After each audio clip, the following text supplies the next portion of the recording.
దాటిపోయి ఈ ఒక ఏదైతే రోడ్ ఉంటుంది ఈ రోడ్ సైడ్ ఈ ఇల్లు ఉండాలని చెప్పేసి అంటామో అలా కాకుండా వేరే దిక్కు నుంచి ఓట్లు తెచ్చగలపాడు. దీని ముఖ్య ఉద్దేశం ఏమంటే ఇవి హిందువులు ఉన్నట్ల వాటిలలో గడప జరిగింది. కాకపోతే దీని ముఖ్య ఉద్దేశం ఏమంటే ఎవరైతే రాజకీయ నాయకులు ఉన్నారో వాళ్ళు ఒకటే పార్టీ ఉండాలని చెప్పేసి ఉద్దేశంతో అధికారులకు మచ్చిగా చేసుకొని ఆ రకంగా బైసా మొత్తం కన్ఫ్యూజ్ చేశారు. బైసా మొత్తం కన్ఫ్యూజ్ చేసి వాళ్ళు ఏవైతే కొన్ని టిఫికల్ వార్డులు ఉంటాయో గెలవని వార్డులు ఉంటాయో అక్కడ చాలా క్లియర్గా ఎగ్జాంపుల్ సిద్ధార్థ్ నగర్ గల్లీ వచ్చేసి నేతాజీ నగర్ ఓట్లు 400 ఓట్లు ఉంటుండే ముందు. ఇప్పుడు ఏమైందంటే ఒక 200 ఓట్లు నేతాజీ నగర్ ఓట్లు పోయినా సరే డ్రాఫ్టింగ్ అయినప్పుడు ఏదైతే నేతాజీ విగ్రహం ఉంటుందో అక్కడ నుంచి కొద్ది ముందర 3వ నంబర్ వీధి నుంచి వార్డు నెంబర్ 1 అప్పుడు డ్రాఫ్టింగ్ చేసారు. ఇప్పుడు 3వ నంబర్ వీధి నుంచి అయితే రోడ్ నెంబర్ 3 తర్వాత వార్డు నెంబర్ 1 ఉండాలి, రోడ్ నెంబర్ 3 తర్వాత వార్డు నెంబర్ 13లో ఉండాలి సిద్ధార్థ.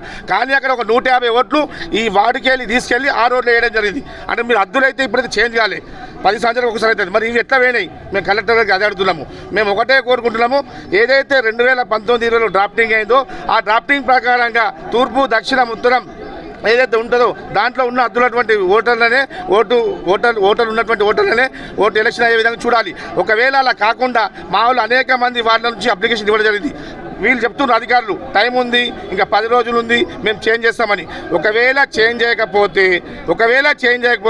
ఇదే ప్రజా చైతన్య వేదిక ఆధ్వర్యంలో ఎన్నికలను బహిష్కరిస్తామని చెప్పి స్పష్టంగా మీడియా ద్వారా తెలుపుతున్నాం.